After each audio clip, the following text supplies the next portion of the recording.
There's a lot of things that damage your hair. Like, blow drying is not very good for your hair. But you don't see people not blow drying, right? Not really. Alright. StarCraft 2, in the bottom right of this best of 3, it is the NA Terran Future. In the top left of Triton, we have the blue Zerg from Europe. It is Bly on fire. This is the NA version of the EPL, but NA to EU and vice versa is really not too bad. I do believe it is server, specific though. Just like the IEM qualifiers, where if it says it's a Europe qualifier, it's open to everyone, but the default map is going to be Europe, right? So in this case, the default was probably Central. So Future could even get a bit of a boost if he demanded Central. That's just a guess, by the way, I'm not sure. But even if he was like, I don't care, it's East, it's still favorable for the American, right? Now, Bly is Bly. This is why I wanted to cast this game. But I also wanted to cast it because I believe both these players are going to IEM. Bly was able to get a spot after, like, Gung Fu, I think, dropped out, which was quite fortunate for him. And Future, I'm pretty sure, is going on his own dime. Or his team's dime, or whatever it is. But anyways, Bly's a fun character, right? He's a fun guy to watch. And Future is that up-and-coming Terran that can have a lot of really cool builds and just cool stylings. Lots of multitasking and all that. This is more of a storyline thing. Bly is more of a build thing. And we have a proxy hatch versus Terran to start things off in this, I think, a round of 4 match. If I read that correctly. They both cheese? That's not happening. Future was going to go for the standard, and no SEV scout. He SEV scouts this, it's automatically curious that there's no hatchery. He gets in here to see both gases taken, and then bam, it's going to be a Roach Warren, even if you don't see the Roach Warren. If you didn't see all the gases taken, just one, then it's a Baneling Bust, which, admittedly, in my own ladder play, I misidentified, but you're a lot dumber when you play your own StarCraft games, So much easier when you're casting other people's. Anywho, he really needs to get a scout on this. So the Reaper's going to probably go in, see no creep spread, no hatchery done.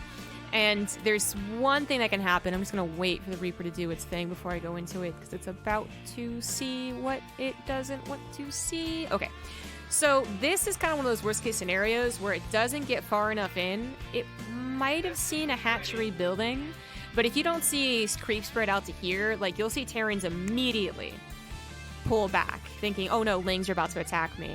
But you really need to see that there's absolutely no hatchery, and you need to get into the main base to see, like, what other shenanigans there could possibly be. He kind of spent some time at the third base checking to see if Bly was just messing with him, but he did see that Roach Warren. Unfortunately, it's already too late. The proxy hatch is up and running, the Roaches have been built, and his bunker might be on the way. Looks like he immediately started that when he saw there was no hatchery. There's not much that can be done without this factory actually producing something. As you can see, one Marine's only doing so much. This is the proper response, though, to this build. There's a reason this build has really gone out of fashion, and that is that Terrans figured out a way to deal with it, even if they don't necessarily scout it that quickly. But holding the bunker is one of the most important things right there. A full SCV surround might have been best, because then you only have to micro, half your SCVs away from the repair. A good surround on 2 units, good dodge, kind of a good dodge against the Corrosive Biles, but even with the surrounds, as good as that is against Roach Ravager, this is still a lot of SCVs to be killed. Also significantly delayed that starport and forces the Terran into a bit of a reserved position. That's only worth noting, though, if this wasn't the most dedicated way you could possibly do this, all right? Like, proxy hatching and doing this, you have to win. So it doesn't really matter for Future's future. If he can hold right here, right now, stop units from getting in, then he's fine. But he really needs to deal with the supply depot. He has to not let more Roaches in. This actually could be the reason he dies here. SCVs do form a temporary wall, and that tank with its regular DPS is actually going to be okay against that. But that's where it gets scary, when those supply depots fall and suddenly it's like 4 and then 6 Roaches and you're like, I got this. Oh no, I don't got this. It can snowball fairly quickly. It would have been a lot better to keep that supply depot alive and then siege your tank as well. But either way, he holds the main for now. He finishes the command center, but it's actually not so important because it's so all in from Bly. A Future could have also been on 1 base. If he holds the thing. He doesn't need a natural command center. Tank is not being killed here, though, and that's the most important thing for Bly to tackle right now, is killing the tank. Future intentionally not sieging that. Once he sieges it, he probably loses it. Although it takes 3 Ravager shots to kill a Siege tank, so you don't lose it immediately. Second tank is out here, and that should be good enough. So with Future holding the high ground with the natural command center, he should be good to go. As I said, it doesn't really matter, he doesn't have a starport. The nicest thing about a starport is probably access to the Viking, which will take down the Overlord, which will get rid of high ground vision. Then you can safely move your tanks forward. But otherwise, it's an okay thing to give up just to survive. Moves the tanks forward, though, and loses one of them. The Marines go down in Future. Letting the army upstairs was the exact thing he had to stop from happening. And he let them through. He let them upstairs. That sucks. That was... I think that was a hold if he just holds the main. Pretty sure. So in this replay pack of Bly versus Future... Oh, because it's in Spanish. Why the fuck is it in Spanish? All the map names are in Spanish, and Future is Terrano.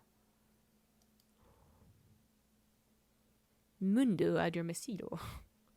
What? Why? There's no reason they would ever have chosen the Spanish client. Okay, I can't explain that.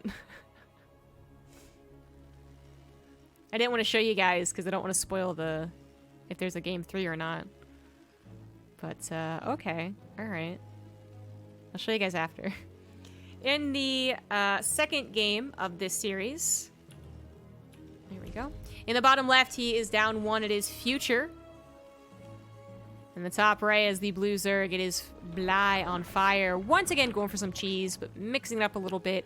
Going for the 12 pull here. Sometimes my replays save in Spanish. It seems like the good old dependable Jenga tower that is StarCraft 2 programming is in full force once again. Because I know someone posted a screenshot on Reddit where there was the bridge to Ire or something like that, the light bridge, that showed up in his build order. So the cracks are showing. That's what happens with StarCraft's development. They never rebuilt it from it being, I think, like a bunch of sloppy seconds, to be honest. Because StarCraft 2 actually had a pretty long development cycle. If you look back to the original screenshots of 2, like, I think they're from like 2005 or something. Is when they first started. They announced it a little bit later, but still, like, it's been a long time. And when it was released, it wasn't exactly the crispest thing. They updated the graphics and the ragdoll effects in Heart of the Swarm or Legacy of the Void, either one, don't remember. But yeah, I just always just felt like they put one little block back into the Jenga tower and 2 more come out, and you're like, hello? That was weird. The lings didn't make any noise. Anyways, I think that's what's happening. The leaks are showing. So Future, there's just no sound. Oh, is it me? I think it's me. Okay, well, I'll fix this. We actually have something really important happening, though, so I'd like to be able to hear. I mean, you guys can hear it, so that's the most important thing. Oh, this is really weird. Anyways, the lings are coming through, and this has not been scouted by Future, who once again, despite facing Bly, decides not to go for an SCV scout. That seems awfully bold. Cast in Spanish now? I know no Spanish. I took French, y'all. Yeah, this replays was broken for me. Well, depots are raised, reactor has been... So, a tech lab, actually. So this is very, very smart from Future. Unfortunately, it won't quite be enough, it looks like. But tech lab, because it builds faster, has more health faster. So if you're going to try and out-build, like, a couple of roaches or a couple of lings, a tech lab is actually the way to do it. Otherwise, I don't think you would really want a tech lab against a growing number of lings. You see lings speed finish up, you want Hellions more so than a tech lab. But that's really cool. That's not something you see really matter in a game that often.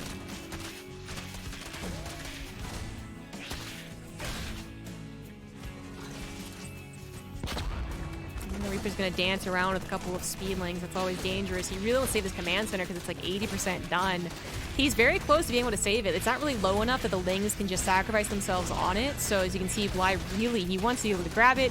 The Future wants to be able to save it, and it is going to go favorable for Future. I think even just the amount of time that Bly tried to be in the main base right here, dealing with that tech lab, was enough for the CC to finish. No, actually, I was wrong. More lings were produced by Bly. because Bly doesn't just all in once, he all ins again and again. He's basically a Protoss player in Zerg clothing. But that actually worked in his favor. I don't know. It wouldn't have been worth building the extra lings if the command center was canceled at any point earlier than that, because then it really comes into like a cost benefit analysis of like the amount of time you spend rebuilding the command center and the amount of lings they spent making sure to get the cancel. But since Future waited till like the very last second, I think that was worth it for Bly. Kind of hard to really evaluate things though, because another thing we have to add on is that Bly actually has his production, or sorry, Future has his production. Bly is only stuck on 2 bases. So he got what he wanted in the command center, but it took much longer than he anticipated. And he still has to deal with Hellions and whatever comes out of that starport. And only on 2 bases, it's going to be hard to get that third up and running. You know, the faster it comes up and running, the more creeps that's there, the queens can run over to the third base, the spore color can be built. The longer you wait on this, the more options are available, actually, even though it seems like 2 bases is the better, safer maneuver. Poor Bly gets called a Protoss player. Yes, the cruelest thing you can call someone. It is going to be Cloaked Banshee. Bly is going to go ahead and grab some Spore Crawlers. He did actually see with a Ling. He just ran right up there. The tech lab that was built for the barracks was swapped to the factory. Very smartly done. A reactor was bothered to be built on that factory, but, I mean, he was already up to a decent amount of Hellions anyways. Just kind of completes the magic number of 6 Hellions, and then uses it for what it's usually used for, which is barracks. So that is his natural command center. Keep in mind, so this might look like a 3rd CC build. Even the timing might be very similar with the barracks coming down. It's not, because the opening was so weird. Bly is going to continue being on 2 bases because it looks like he wants to get up to that layer. I feel like this could have been done faster, though. But I think his gas was just so low intake. He was only on 1 gas geyser, and I'm not sure how long he was truly mining from that either. So this feels like if you're going to delay the 3rd base this much, that it probably should have been faster. Because a swift follow-up into a Spire... Ooh, please cancel. A swift follow-up into a Spire is actually kind of scary. Even if the Terran player expects it, it's still pretty scary. But this isn't exactly swift. And it's not like Future's going for a 3rd CC, so we'll have a push before Spire would be finished. Also needs it for an Overseer. These Banshees creating quite a problem. Trying to leapfrog forward a Spore Crawler is the best that Bly can do right now. Spinecode is going to stop his Queens from being just like run on top of, as the scan reveals. I think he's going for a Creep Tumor, but also maybe a little bit was behind the Spinecrawler. There ain't much. Future's got to be anticipating the Spire at this point. Still on 2 bases. Very defensive setup here. He did not see the extra gases, but he's got to anticipate it. I think he's just going to do a push first and foremost, and then either hope the mutas don't like come across the map, they actually stay home and defend, or barely get the missile turrets up in time. Either one. We'll see, because these attacks should be happening as basically as the medevacs pop out. Overseer is going to get in here to see this 2-base follow-up, and Bly certainly has to be a little scared. He's delayed his Baneling Nest as one would usually with a Spire build, 2 or 3 bases, but just because it's a usual thing to do doesn't make it less scary. Because there's not even that much creep spread, you know? It's like you barely get the Baneling Nest in time to push away any simple push or drop, and then you rely a lot on creep spread to scare away the push as well and buy more time so you can eventually fit in centrifugal hooks, while all the while like barely scraping by with the mutas and the lings. It's tough. But he actually even prioritized 1-1 over the centrifugal hooks, and that might have been a mistake. Mutas aren't even going to come out at this point with all the gas going into these upgrades. And I think centrifugal hooks being first and foremost makes a lot of sense. 1-1 being first and foremost, that's where I'm a little questionable. Like, it's not going to help with this push, that's for sure. As the Banelings roll in, they're on creep, but there's just no speed on them. Tank's going to try and get as many shots off as possible, but no combat shields on those Marines. It means they actually have to evacuate. Future getting a little overzealous right there. Fully going on to that creep might have been his biggest mistake. He's going to target power down the Banelings, however, and the Lings were not good enough to tackle everything there with that +1 on the Marines, as well as just a couple of Hellions to help out. That actually turned on Bly really, really quick. He got a little too overzealous himself, trying to counter and actually completely swamp that. If he completely swamps it, he gets like a minute of breathing room, but as it is, it's the opposite situation. Now he has less breathing room than if he had just evacuated and hold up on 2 bases in the first place. Spinecrow doesn't really help against a bunch of Marines. With a mass transfuse, I guess it helps a little bit. Baneling's gonna be so careful not to be focus fired once again, but that includes a tank now as it sieges up on that left side behind the rock wall. It's very effective. Queens cannot take that down fast enough. They can tank a couple of shots from it, but they can't kill it that fast. Couple scans go down, and Future is still on 2 bases. That's like would be quote-unquote expensive if it wasn't totally absolutely worth it, as it cleans up all of the creeps on the front lines. Queen's also about to die. Creeps on the left side was cleared up from that first attack. Henley takes a couple of those Baneling shots. Baneling's speed finally kicks in along with that 1-1. So at this point, Bly's surround of pure Lings might do something. He doesn't have enough Lings to really do that. And the medevac count has been growing steadily as well. So we still have a lot of energy to heal all these Marines. Another tank is rallied forward. Bly trying to get literally 1 muta right now. I mean, mutas are surprisingly effective in combination with low amounts of Lings, right? Especially if the Terran doesn't target fire.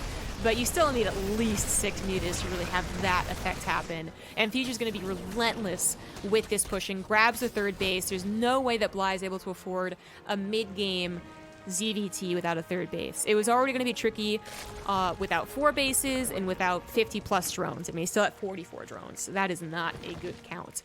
Behind this, Future was finishing up his 3rd CC, now turning an orbital, something that Bly obviously knows about, sees the upgrades are going to continue on. He's going to try and dig deep into the upgrade advantage, but, oh man. I mean, upgrade advantages can be surprising differences even in Ling versus Marine Wars, but nah.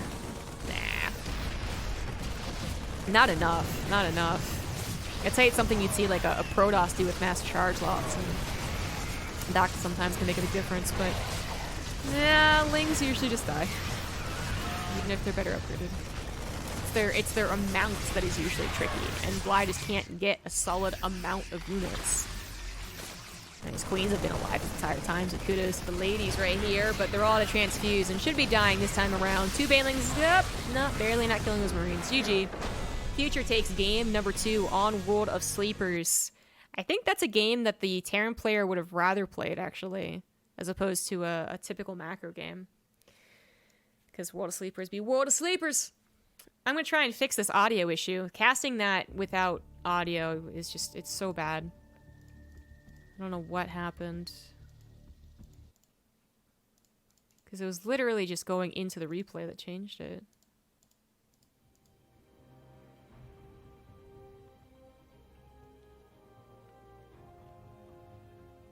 I'm gonna restart StarCraft, I guess. See if that works. Oh, god damn it, I see what happened.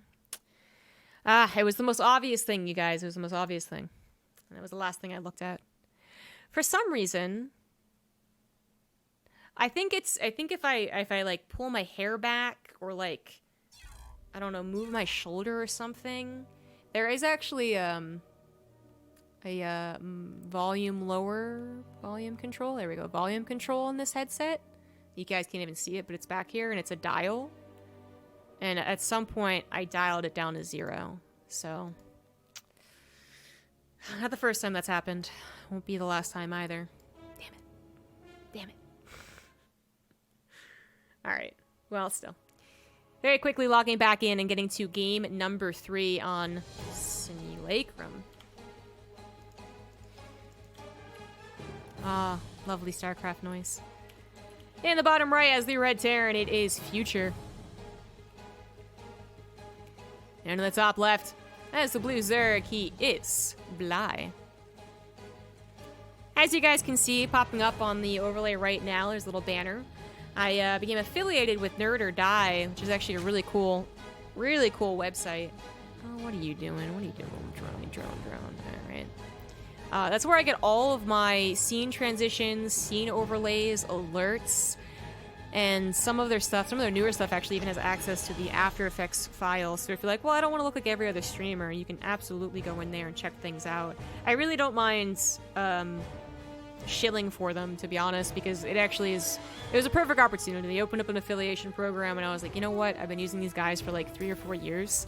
It's always so much easier when you actually use what you're selling. And that is absolutely the case here. Some of the stuff is also free. They have a lot of free packages or pay what you want packages as well. But if you use the affiliate link, which is exactly what Scorpion just posted in chat with the commands, then I get just a little tiny bit. And that's every tiny bit helps. So there's my spiel. We do have Bly once again going for the proxy hatch, double gas, roaches. Future was like, he was so close to holding against that push. If he had re-walled or if he had not sieged his tanks, he probably wins that. Actually, even before that, if he had just repaired his wall, I think he absolutely holds. Because then the wall's up for the second and third attack, whatever it was. This is Future adapting, though. He did not SCV scout across the map. He immediately SCV scouted to the third base. There's something kind of weird that happens, though, when you scout a cheese very early.